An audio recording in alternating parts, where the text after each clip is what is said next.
Kai'Sa is one of Riot's best designed champions by far, and I think most people would agree with me here. However, especially newer Kai'Sa players tend to not even notice all the creative potential this champion has. Well, it is understandable to some degree, since most marksman champions are rather one-dimensional, which speaks volumes about the design philosophy of the role as such, by the way, but that's another story, I guess. But Kai'Sa is different. While other ADCs tend to be quite bland, Kai'Sa greatly rewards players for thinking outside the box. A good example of what I mean is this Kai'Sa main, whose name I can't pronounce, but this player has a 72% win rate in EU West Master with a very creative playstyle. The item choices in particular are striking. Most people hold a strong belief that mythic items are the most important pieces, which is very much true in most cases. But this player disagrees when it comes to Kai'Sa, outright skipping mythic items altogether in order to create a unique mix of offense and defense to catch the enemy off guard. However, let's start with the rune page, because this one is definitely more conventional, despite a couple of odd choices. The full page is Lethal Tempo, Triumph, Legend Alacrity, and Last Stand, with Magical Footwear and Biscuit Delivery secondary. As you probably know, there was a lot of hype around Hail of Blades Kai'Sa in the recent past. This rune page used to create a strong early game with Lethality and Hail of Blades, while then transitioning to a caster build late game. However, Lethal Tempo is more conventional in terms of standard AD carry gameplay. You're going for longer teamfights in the late game with this keystone, trying to stack it to full and outkite the enemy with your range. But especially due to Kai'Sa's passive, this auto-attack focused playstyle works wonders as well. It is arguably even more consistent in the late game, but it does make your early game a little bit weaker. However, the other runes are actually quite nice during the early game, giving her a deceptively powerful lane phase despite having Lethal Tempo. Since you go for a rather auto-attack focused playstyle, Triumph can be picked instead of Presence of Mind. As you can see, it is your only source of healing in this rune page, since you don't even take Legend Bloodline but instead Legend Alacrity, and as you're about to find out, you're not even going for lifesteal in your core build.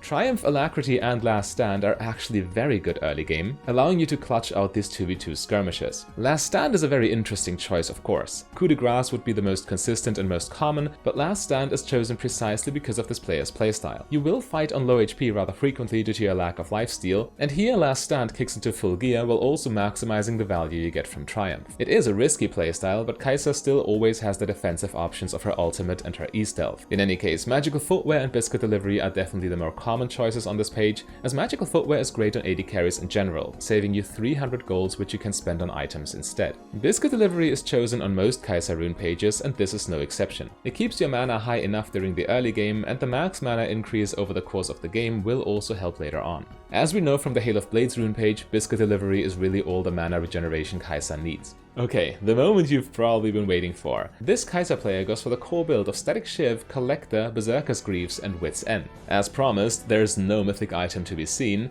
but this build is nonetheless extremely powerful, as you're about to find out. Strikingly, there is a slight dissonance between the rune page and the item build, because the rune page looks late game focused with Lethal Tempo, whereas the item build looks early game focused with Static Shiv and Collector. This can really mess with the enemy's head. They might try to punish your early game, but they still might fall victim to your Shiv Collector power spike during the later stages of lane phase and during the mid game. Static Shiv is so powerful still even after all the nerfs, allowing you to manipulate minion waves and also deal huge burst damage in fights. With Collector on top, you get another strong early item and also a fast Q evolve with Shiv plus Serrated Dirt. However, the third item of Wit's End is really genius. Of course, it evolves your E, which is a strong defensive tool, but also the magic resist is crucial. In the mid game, AD carries can fall prey to enemy burst mages rather quickly, and Wit's End's magic resist will prevent that. At the same time, it plays perfectly into Kai'Sa's on-hit playstyle with its own on-hit damage, and attack speed. But how do you continue such a build? Well, you can see the answer on the screen. Bloodthirster, Hurricane, Lord Dominic's Regards, Kraken Slayer, or then even the mythic items of Quick Blades or Rage Blade are option. Yes, it is more difficult to pick the correct item here because it's also possible to pick an incorrect item.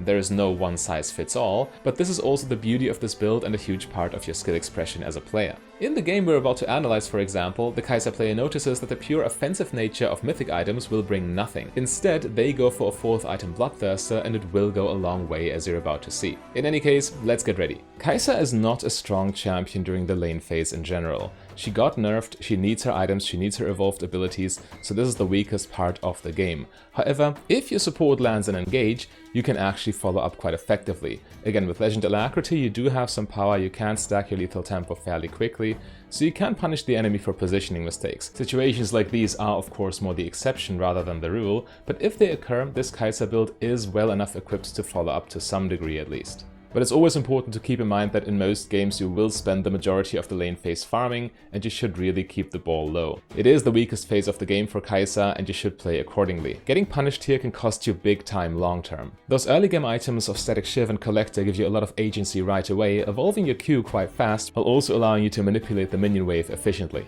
In any case, while this Kai'Sa build can do stuff in the lane phase if opportunity presents itself, the beauty of this build is that it spikes really hard in the mid game. All your legendary items are very early game skewed, or mid game skewed for that matter, and if a fight breaks out, you can already do a lot of damage despite having that late game keystone.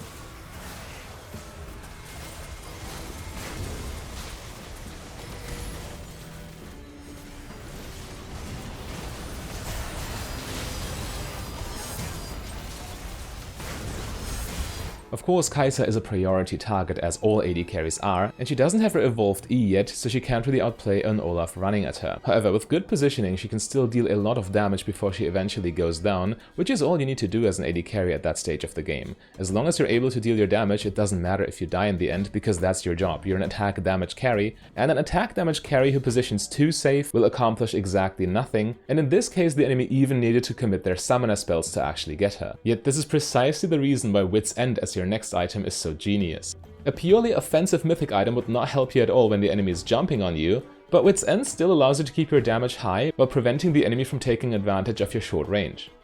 And trust me, you're not missing out on damage at all. You have 2 evolved abilities, you have lethal tempo, you can stack your passive very efficiently with high attack speed, and the fact you don't yet have your mythic item doesn't hurt your DPS in any way, shape or form.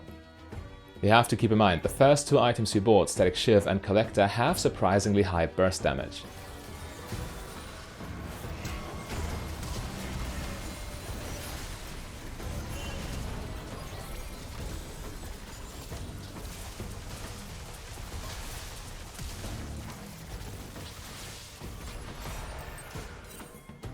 Even though Kai'Sa was not able to burst down Seraphine with her engage, you can clearly see what happened to the Lucian here. He's completely isolated, takes the full Q damage, and Kai'Sa is able to gun him down very easily. But as good as Kai'Sa looks in this game, her team is a little bit iffy. They get caught in a 3-man Seraphine ulti and get completely wiped as a result, which then leads to a free Baron for red team. And of course, the most important question for you is, can this Kai'Sa build carry even if your team performs poorly? Alright, so instead of buying his mythic item 4th, this Kai'Sa player bought yet another semi-defensive item, Bloodthirster, and look at how much work it puts in this fight.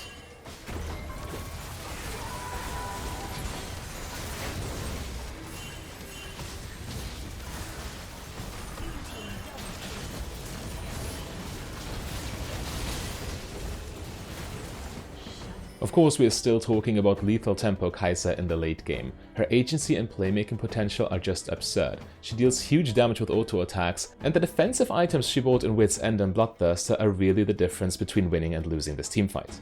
Her item flexibility is really one of Kai'Sa's biggest strengths over other AD carries. While they are stuck to the same crit path every single game, she can really handpick her own counters, strengths and weaknesses. So if you're interested in the very early game focused lethality Kai'Sa build that turns into a caster in the late game, then click the link on your screen right there.